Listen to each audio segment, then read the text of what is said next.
کتابوں کے حوالے سے سوال پوچھ لیا جاتا ہے کہ جیسے کتاب پوچھ لیتے قواعد اردو کس کی کتاب ہے، بہت ریپیٹڈ کویسچن ہے، کافی دنوں سے پوچھا جا رہا ہے کہ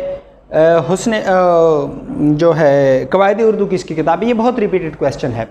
تو اس سوال کو اگر ہم دیکھتے ہیں تو ہمارے پاس سامنے جواب آتا ہے مولوی عبدالحق صاحب کا کہ ان کی کتاب ہے، یہ گرامر کے حوالے سے ان کی کتاب ہے،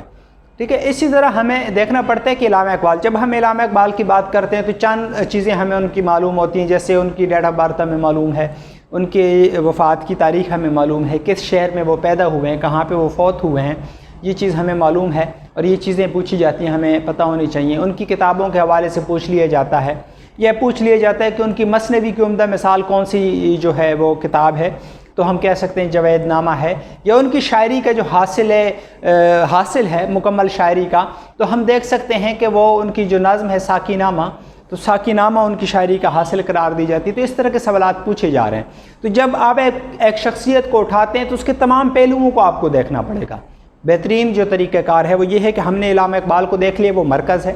اس سے ریلیونٹ ہم شاخیں نکالنا شروع کر دیتے، اس کی تصانیف کتنی ہیں، وہ کہاں پہ مطالعہ کرتا رہا، اس نے زندگی کا کہاں پہ کتنا عرصہ گزارا، شاعری کے حوالے سے اس کا استاد کون تھا، ویسے اس کے استاد کون رہے، اور عربی اور فارسی کی تعلیم انہوں نے کس سے حاصل کی۔ تو یہ وہ سوالات ہیں جو ہمیں کریٹ کرنے ہیں۔ جب ہم کسی شخصیت کے بارے میں سوچتے ہیں، ہم وہ سوالات کریٹ کریں گے، ان کو تخلیق کریں گے، اور پھر ان سوالات کے جوابات ڈھونڈیں گے، تو یہ ہمارا اختیاری کا بہترین طریقہ کار ہوگا۔ جیسے ہم دیکھتے ہیں کہ اقبال کے استادوں کے ناموں میں میر حسن کا نام آتا ہے، تو میر حسن جو ہیں انہیں عربی اور فارسی پڑھاتے ہوئے نظر آتے ہیں۔ داغ دہلوی کا نام آتا ہے تو ہمیں پتہ چلتا ہے کہ داغ دہلوی ان کی شاعری کی اصلاح کرتے ہیں۔ اور پروفیسر آرنلڈ کی جب بات آتی ہے تو ہمیں پتہ چلتا ہے کہ آرنلڈ جو ہے انہیں علم الاقتصاد جیسی کتاب کی ترغیب دلاتے ہیں، اور اقبال جو ہے 1903 میں علم الاقتصاد نامی کتاب جو ہے وہ متعارف کرواتے ہیں۔ اسی طرح ہم ان کے دور کو دیکھ لیتے ہیں کہ 1905 سے 9 تک وہ یورپ میں دور گزارتے ہیں۔ تو یورپ میں وہ کیا کرتے ہیں، کون سے کالج سے منسلک رہتے ہیں، تو ہم دیکھتے ہیں کہ ٹرینٹی کالج لندن سے ان کا تعلق رہتا ہے، پھر ہم دیکھتے ہیں کہ وہ میونخ یونیورسٹی سے ان کا تعلق رہتا ہے۔ تو یہ ساری چیزیں یعنی کہ ایک ریلیونٹ چیزیں ہیں، اگر ہم ان کو ایک باقاعدہ ٹاپک کے طور پر پڑھیں گے تو ہم بہت آسانی سے اس کو تیار کر سکتے ہیں، بجائے اس کے کہ ہم ایک سٹیٹمنٹ تیار کریں، سٹیٹمنٹ تیار کریں کہ وہ سٹیٹمنٹ ہمیں بھول جائے گی، کیونکہ اس کے پیچھے باقاعدہ کوئی ہسٹری موجود نہیں ہے، کوئی طریقہ کار موجود نہیں ہے۔ اس کے بعد آپ دیکھ لیں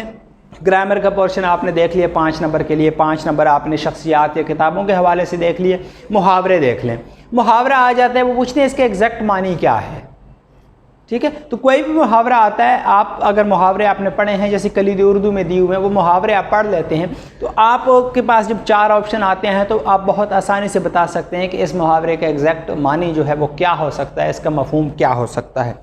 پھر املا کی غلطیاں آپ نے دیکھنی ہیں، کچھ الفاظ کی املا انہوں نے غلط دی ہوتی ہے، 4 لفظ دیتے ہیں اس کی املا غلط دی ہوتی ہے۔ جیسے پچھلے پیپروں میں آپ نے دیکھا ہوگا کہ چودھری کا انہوں نے پوچھا تھا کہ چودھری کی درست املا بیسیکلی کیا ہے، تو آپ نے دیکھا ہوگا کہ چودھری کی درست املا، اور سوال کو آپ نے مطالعہ کیا ہوگا تو لفظوں پہ غور کریں کہ وہ ان کی صحیح املا کیا ہے۔ پھر ایک آپ کو لغت کی جو حروف تہجی ہے، جو لغت میں جو ترتیب ہے حروف تہجی کی، اس کا پتہ ہونا بہت ضروری ہے، کیونکہ ایک سوال بڑا ریپیٹڈ سوال وہ پوچھ رہے ہیں کہ ان 4 لفظوں میں سے کون سا لفظ لغت کے حساب سے پہلے آئے گا، تو آپ وہ حروف تہجی یاد کر لیں۔ اگر آپ کو حروف تہجی یاد ہیں تو آپ کو پتہ چل جائے گا کون سا لفظ پہلے آئے گا۔ جیسے اگر وہ کہتے ہیں کہ ظلم ہے، ضمانت ہے، اس طرح کا لفظ پوچھتے ہیں، یا سنگ دل ہے، تو کیا ہے، سین پہلے آتا ہے حروف تہجی کے لحاظ سے لغت کے حساب سے، تو سنگ دل کا لفظ کیا ہوگا، پہلے آئے گا۔ تو یہ ایک طریقہ کار ہے، آپ لغت کو دیکھ سکتے ہیں، اس کے جو حروف تہجی کی ترتیب ہے اس کو آپ یاد کر سکتے ہیں۔ اس کے بعد آپ کے کچھ سوالات وہ ایسے پوچھ لیتے ہیں جیسے کہ ناول کی کتاب کا پوچھ لیتے ہیں، اور اس میں کردار جو ہے اس کردار کے حوالے سے پوچھ لیتے ہیں۔ جیسے آپ کا موسٹ ریپیٹڈ سوال ہے کہ اکبری اور اصغری جو ہیں وہ کون سی کتاب کے کردار ہیں یا کون سے رائٹر کے کردار ہیں۔ تو اگر آپ نے مطالعہ کیا ہے ڈپٹی نذیر احمد کا تو آپ کو پتہ ہوگا کہ ڈپٹی نذیر احمد کی جو کتاب ہے مرات العروس، یہ اسی کے کردار ہیں، اکبری اور اصغری اسی کے کردار ہیں، اسی کی تخلیق کردہ کردار ہیں، اس کے ناول مرات العروس کے کردار ہیں۔ اب اسی طرح ہم دیکھ لیتے ہیں کہ ان کی اہم کتابیں کون سی ہیں۔ تو ڈپٹی نذیر احمد کی ہم جب بات کرتے ہیں تو ان کی اہم کتابوں میں ہمارے پاس ابن الوقت آتا ہے، مرات العروس آتا ہے، بنات الناش آتا ہے، توبۃ النصوح ہے، اور فسانہ مبتلا ہے۔ تو یہ 5 کتابیں ہمارے سامنے آتی ہیں، تو یہ ہم دیکھ سکتے ہیں۔ یہ ایک مختصر سا تعارف تھا جس سے آپ کو امید ہے کہ بہت اچھی طرح سمجھ آ گئی ہوگی کہ کس طرح ہم نے اردو کے پورشنز کو لے کے چلنا ہے، اس کی تیاری کیسے کرنی ہے۔ انشاءاللہ ہم اپنی اگلی نئی آنے والی ویڈیو میں آپ کو مزید اس کے حوالے سے گائیڈ کریں گے، آپ کی رہنمائی کریں گے۔ اس وقت تک کے لیے اللہ حافظ۔